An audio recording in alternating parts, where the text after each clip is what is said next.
Remember a time when you had to physically go to a bank to deposit a check? Or when you'd fumble for change in your pocket at the grocery store? Or that time you got a paper cut on your tongue after licking the envelope in which you sent that check to pay your taxes because for some reason the IRS still requires you to send a check in the mail instead of paying online? What year do you think it is, IRS? I haven't sent a check in the mail in so long I don't even know if I filled it out right. Hey IRS, maybe you should upgrade your system. I know you have the money. You have all my money. Anyway, those days feel like a distant memory. Of course, if you're the average YouTube viewer, you may not even remember all of that or pay taxes. Oh, the fun you're about to have. Today, we're living in a world where money is as digital as our phones. We tap, swipe, and click our way through transactions, barely giving it a second thought. No Sears catalog, no confusing checks to send in the mail. Digital money has revolutionized the way we live. It's made shopping more convenient, payments faster, and even opened up new financial opportunities. Want to send money to a friend halfway across the world? Done! Need to pay your bills from the comfort of your couch? No problem. Need to send some money to that Nigerian prince to help him get his inheritance out of the bank that he promises to share with you? Oh, well, don't do that, but digital money has put power of finance right at our fingertips. It's not just about convenience. Digital money has transformed the way we think about money itself. With the rise of cryptocurrencies and decentralized finance, we're exploring new ways to store, spend, and invest our money. It's a financial revolution that's changing the world. And it all started with a baboon bone.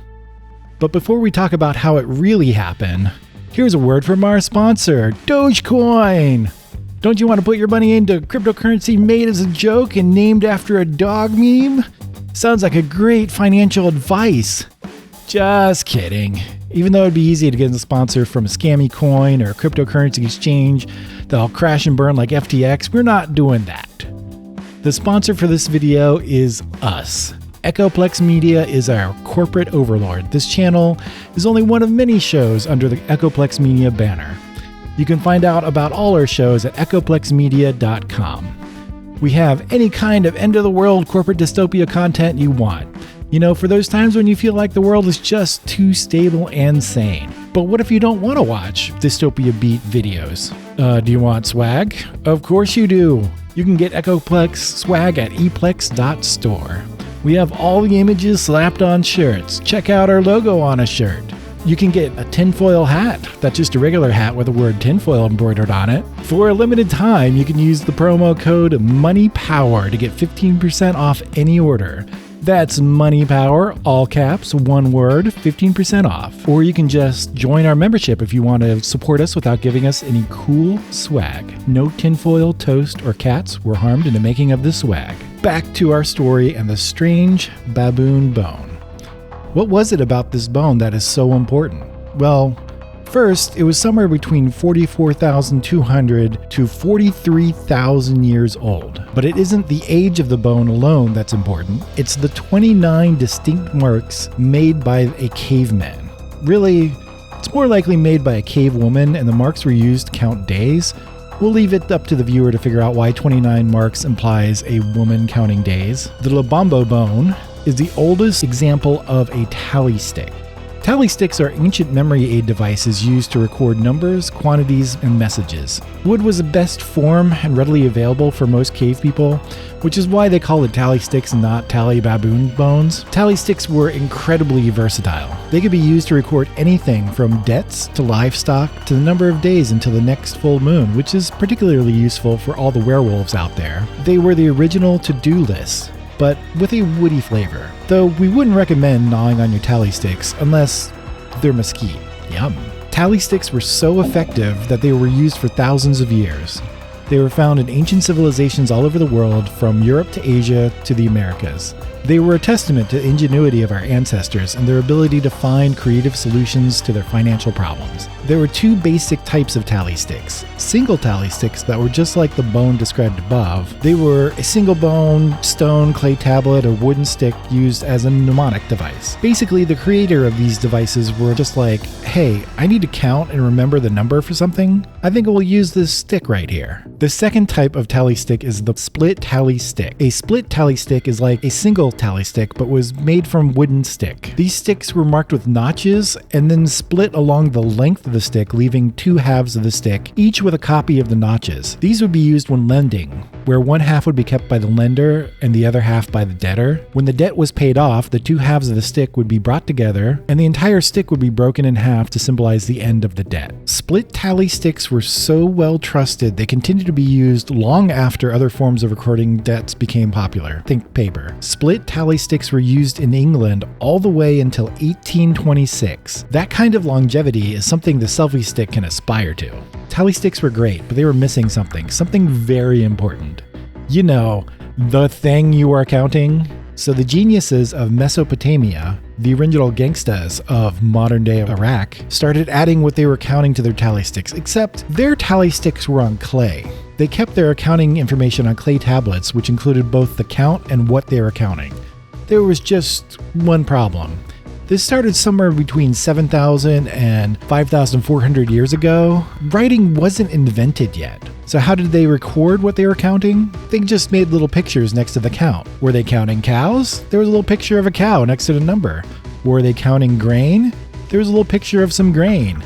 Were they counting money? Well, they weren't actually doing that yet. Pictures evolved to pictograms, combinations of pictures and words, which evolved into cuneiform, the earliest known form of writing in Mesopotamia. Think about that the next time you send a Venmo with an emoji. In English, the name we use for these types of tablets, later books, comes from Middle English. The words layin or lejin, which means to lay, these words referred to the flat stone covering a grave.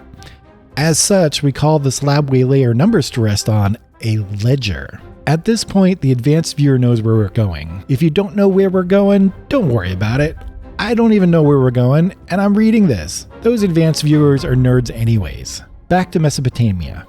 These clay tablets we now call ledgers evolved along with writing. They didn't really lead to the invention of writing, but they definitely helped with the incentive to invent writing. These ledgers were organized into rows and columns as more information besides the item and the count were tracked. There's evidence the clay was kept soft for a while so corrections could be made. Though one of the requirements of ledgers for many users is immutability, or the property of being unchangeable. Once a clay tablet was fired, it couldn't be changed, and the record of the count would be saved for, well, thousands of years since we now have those records.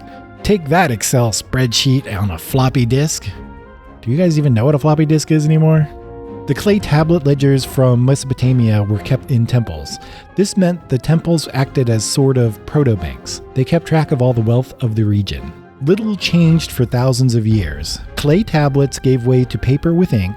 The paper could be bound into books to keep track of everything the accountant would want to track. Since there was no need to erase ink, mistakes could be fixed with later entries in the ledger.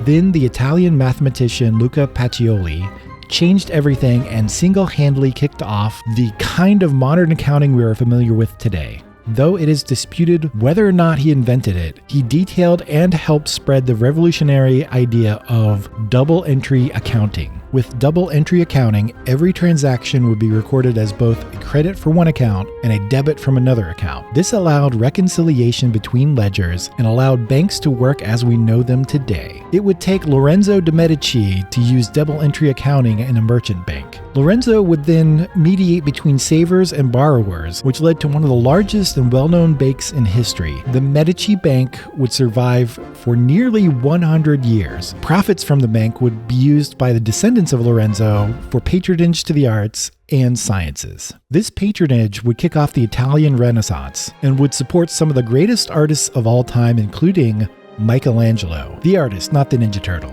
Ledgers became standardized, and large books lined with rows and columns were used widely among the accountants of Europe. These books contained so many columns and could track so much information about a transaction that when opened and laid flat on a table, the rows would spread from the left sheet of paper to the right. Thus, the pages came to be called spreadsheets. In the early 1960s, people began thinking about using these newfangled computers for financial transactions.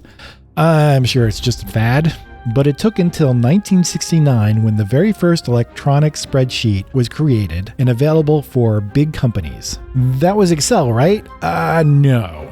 The first spreadsheet program, LandPar, was created by Rene K. Pardo and Remy Landau. LandPar stands for Language for Programming Arrays at Random. At the time, only large mainframes existed and they could only be used by large companies. Thus, this is not the spreadsheet program we think of today. When personal computers became available to the public, spreadsheet software followed soon after. That was Excel, right? No. VisiCalc was the first spreadsheet software for personal computers.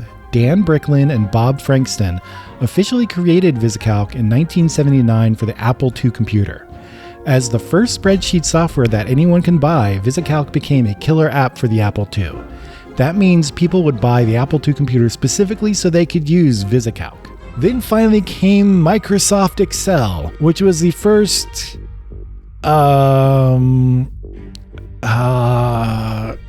moving on. In the mid-20th century, banks started using computers to track money. They likely used spreadsheet software like LandPar at first, but then moved on to database software with databases modeled after spreadsheets and the information they track. With banks using computers to track accounts, you could deposit your cash at your bank and have it credited into your account almost immediately. If you needed to pay someone else who used the same bank, you could simply instruct the bank to debit your account and credit the other account. Thus, we now have digital money, which we are finally talking about 3/4 of the way through a video about digital money. From there, banks started working with other banks to use computers to transfer money between them. Then somewhere along the line, the Federal Reserve Bank stopped printing so much money and just credited the accounts of banks, thus making money entirely digital. Credit cards and ATM cards mean everyday people could use entirely digital money, but we can save a deep dive on that topic for a later video. But we know what you are really watching for is how we get to Bitcoin and cryptocurrencies. I promise we will get there.